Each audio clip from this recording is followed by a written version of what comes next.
एक दिन मेरे ओपीडी में एक स्टूडेंट आई, कहती मुझे सिर्फ एक रोटी खाते ही जैसे पूरा पेट भर जाता है और ज़रा सा भी खाना बर्दाश्त नहीं होता।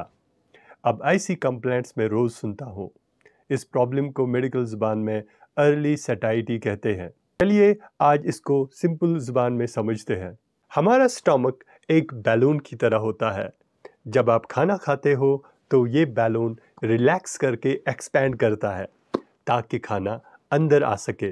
फिर धीरे धीरे वो खाना इंटेस्टाइन्स में भेजता है और जब ये स्ट्रेच होता है तो सिग्नल ब्रेन तक जाता है, बस अब पेट भर गया। नॉर्मल कंडीशन में आपको ये सिग्नल पूरे मील के बाद आना चाहिए, लेकिन अर्ली सैटाइटी में ये सिग्नल जल्दी आ जाता है। तो ऐसा क्यों होता है?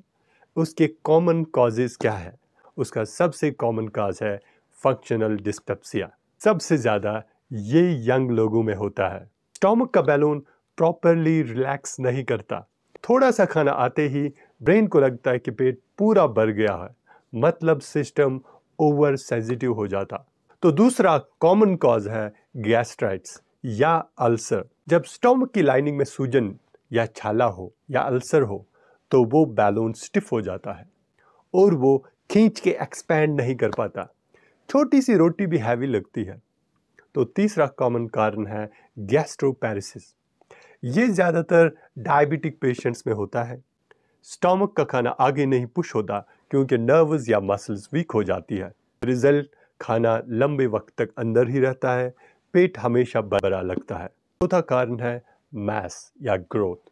अगर स्टमक में अल्सर, कैंसर या कोई बड़ा पॉलिप हो तो बैलून की जगह ही कम हो जाती है, मतलब खाने की कैपेसिटी कम हो जाती है।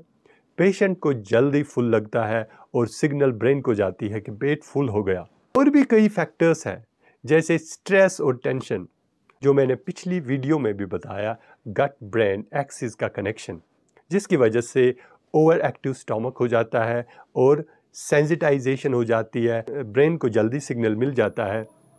और पेन किलर्स जैसी दवाइयाँ वो गैस्ट्राइटिस करते हैं। और भी कई कारण जैसे लीवर और पैनक्रियाज की प्रॉब्लम्स, जिनकी वजह से भी पेट बड़ा बड़ा सा लगता है। अब सवाल ये है, इसका इलाज क्या है? अगर फंक्शनल डिस्पेप्सिया है जो ओवर सेंसिटिविटी की वजह से होता है तो उसमें क्या करना चाहिए? छोटे छोटे मील्स लो, टी, कॉफ़ी और स्पाइसी फूड्स कम करो। डॉक्टर्स कुछ दवाइयाँ जैसे प्रोकाइनेटिक्स या रिलैक्सिंग मेडिसिन दे सकते हैं। अगर गैस्ट्राइटिस या अल्सर है तो एसिड कम करने वाली दवाइयाँ जैसे proton pump inhibitors, H2 blockers दे सकते हैं। पेन किलर्स अवॉइड करो। स्मोकिंग और मिर्ची वाली चीज़ों से दूर रहो। अगर गैस्ट्रोपैरेसिस हो, जो कि डायबिटीज़ में कॉमन होता है, तो डायबिटीज़ को कंट्रोल करना ज़रूरी है।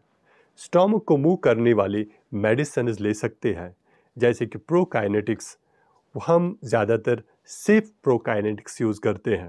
फैटी और हैवी फूड कम करो, फैटी मील्स कम करो और हैवी फूड कम करो। अगर कोई मैस लीजन है, एंडोस्कोपी या अल्ट्रासाउंड से डायग्नोसिस करके सर्जरी या कोई स्पेसिफिक ट्रीटमेंट ज़रूरी है।